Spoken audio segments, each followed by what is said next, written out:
چاند رات یہ بڑی قیمتی رات ہے. ہم تو اس کو ہمارے دیار میں کہتے ہیں چاند رات. شریعت اس کو کہتی ہے لیلۃ الجائزہ، بدلے کی رات. دنیا میں کوئی مزدور ایسا نہیں ہوگا جو پورا مہینہ مزدوری کرے اور تنخواہ ملنے کے ٹائم بھاگ جائے، بلکہ تنخواہ ملنے کی تاریخ کا انتظار رہتا ہے.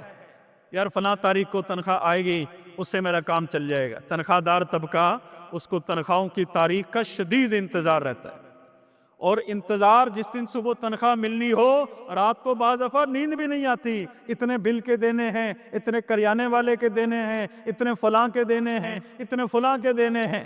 یہ سوچ جو ہے وہ گھوم رہی ہوتی. تو پورا مہینہ اللہ کی نوکری کی، چاند رات بدلے کی رحمت، چاند رات تنخواہ ملنے کی رحمت، چاند رات اجرت ملنے کی رحمت، چاند رات بدلہ ملنے کی رحمت. اب یہ بدلہ لینے والا بغیر کسی کام کے ساری رات بازار میں گھومتا ہے اور پھرتا ہے الامان الحفیظ. یہ چاند رات بازار میں جانے کی رات نہیں ہے. کوئی کپڑا لینا ہے، جوتا لینا ہے، کوئی عید کے لیے گوشت لینا ہے، ضرورت لینی ہے، وہ پہلے سے ہی خرید کے رکھ لے.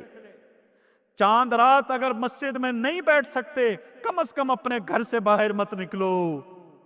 ہمارے سارے نوجوان بچے بچیاں سب بازاروں کا رخ کرتے ہیں. ہر چوک میں چوراہے میں گانا بج رہا ہوتا ہے، شیطان بھی آزاد ہو جاتا ہے. وہ بھی ہنستا ہوگا ہمارے حالات کو دیکھ کر کہ 29 دن کے رمضان کے نمازی کہاں چلے گئے.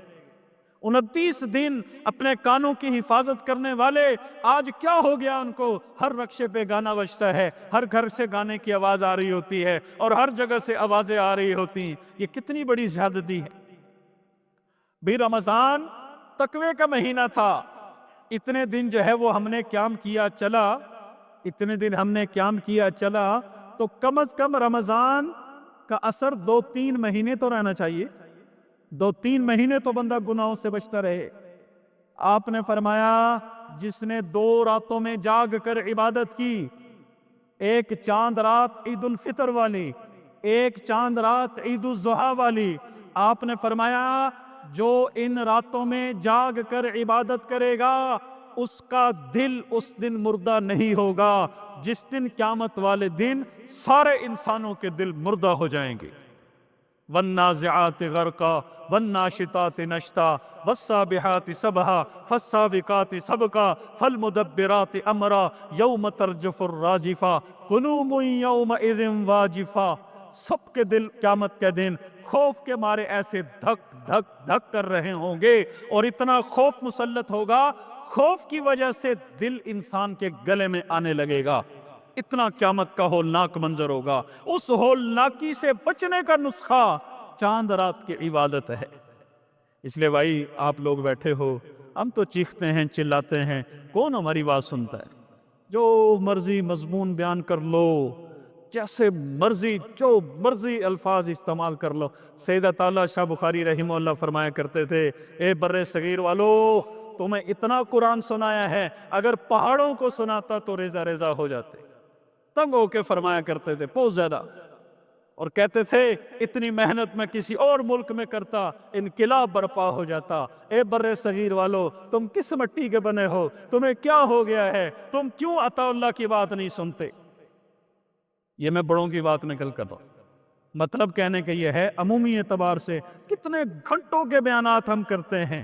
ہماری بھی کمزوری ہے، اپنی زندگی میں عمل نہیں. عمل والے بندے کی زبان میں تاثیر ہوتی، عمل والے بندے کی بات دل میں اترتی ہے. کچھ ہماری کمزوری، کچھ قرب قیامت کا زمانہ، جیسے مرضی کر لو. ابھی بھی میں شہر میں بیان کر کے آیا ہوں، بہت بڑا مجمع تھا، آپ کی خدمت میں بھی عرض کر رہا ہوں. آپ لوگ مل کے زور لگاؤ، چاند رات کو بازاروں میں مت جاؤ. لیکن چاند نظر آتے ہی آپ دیکھیں گے کس طرح بازاروں کے اندر رش بڑھ جائے گا اور گانے بجانے عام ہو جائیں گے. اس لیے میرے بھائیو یہ بڑی قیمتی رات ہے. اس دن اس کا دل مردہ نہیں ہوگا جس دن ساری دنیا کے انسانوں کے دل مردہ ہو جائیں گے. اور پھر عید الفطر کی صبح عیدگاہ میں جانا. آپ نے فرمایا جب بندہ عیدگاہ میں آتا ہے نا تو اللہ تعالیٰ فرماتے ہیں فرشتوں کو، میرے بندو